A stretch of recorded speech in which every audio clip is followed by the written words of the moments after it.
Middle class और tax की love story.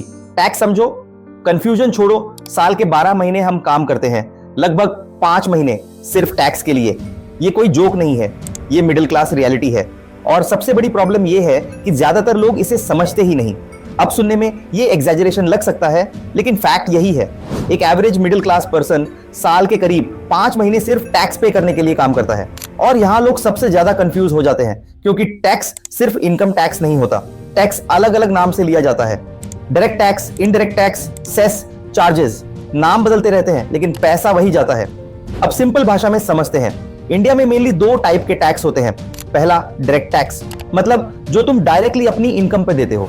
Salary हो, बिजनेस इनकम हो या कैपिटल गेन्स हो, इनकम बढ़ती है तो टैक्स भी बढ़ता है। Simple math, no drama.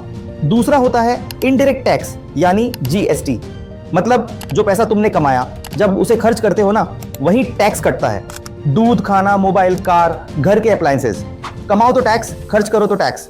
और कहानी यही खत्म नहीं होती। कार लोगे तो रोड टैक्स, घर लोगे तो प्रॉपर्टी टैक्स। मतलब अर्न करो या स्पेंड करो, टैक्स सिस्टम मिस नहीं करता।